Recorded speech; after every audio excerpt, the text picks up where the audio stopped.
Dans nos villes comme dans nos campagnes, partout, un même constat. Nos bâtiments modernes sont faits de formes droites, de lignes, d'angles, bref, de cubes. Pourtant, si on pense aux habitations primitives ou traditionnelles, tout y est courbes et rondeurs. Alors pourquoi ces constructions ont-elles quasiment disparu de notre paysage? Pourquoi ne vivons-nous pas dans des maisons-bulles?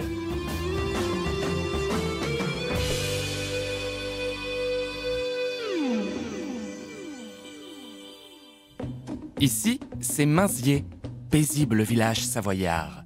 On y trouve des vaches laitières, des animaux sauvages, une église du 19e siècle et une maison-bulle, construite sur les ruines d'un ancien presbytère. Depuis plus de 50 ans, Claude Costi y passe tous ses étés. Et pas question pour elle d'habiter une maison avec des angles droits. Elle est très protectrice, la bulle. On se sent comme dans un cocon. Si Claude Costi aime autant buller ici, c'est que cette architecte a elle-même construit cette maison. Avec son ex-mari, le Suisse Pascal Hausermann, ils ont été dans les années 60 des pionniers des maisons bulles. Et l'idée de rondeur, Claude, elle vient d'où? Eh ben, c'était moins cher qu'une maison traditionnelle avec un toit à deux pans ou un toit terrasse. Ah bon? Mais pourquoi? Il n'y avait qu'un seul matériau, pas besoin de bois, de tuiles, de matériaux très différents. Alors, pour mieux comprendre ce qui a pu amener des architectes à concevoir ces maisons, il faut remonter à l'après-guerre. Pour répondre aux besoins urgents de la reconstruction puis du baby-boom, on construit en nombre des logements collectifs standardisés et rectilignes. À l'opposé de cela, la maison bulle, elle, est unique. Oui, ce sont des maisons sculptures qui répondent à un besoin de chacun très différent. L'œil voit dans tous les sens des formes. Il n'est pas arrêté par un mur droit. Il se promène dans les courbes et surtout, il a des visions sur l'extérieur. La maison bulle est aussi le reflet d'une société biberonnée à la conquête spatiale et à la science-fiction. Dès les années 50, partout dans le monde, des architectes laissent libre cours à leurs projections futuristes. Des dômes géodésiques de Richard Buckminster Fuller, en passant par le terminal de la TWA à New York, jusqu'à l'Atomium de Bruxelles.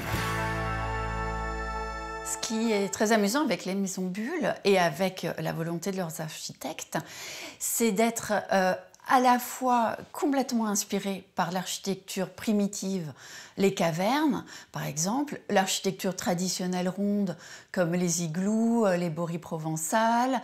Et de l'autre côté, c'est les mêmes personnes qui vont aussi être complètement dans cette société de science-fiction, avec les images, évidemment, à l'époque, on imagine les soucoupes volantes. D'abord considérées comme des gadgets, les maisons bulles deviennent des icônes de l'architecture des années 60 et 70.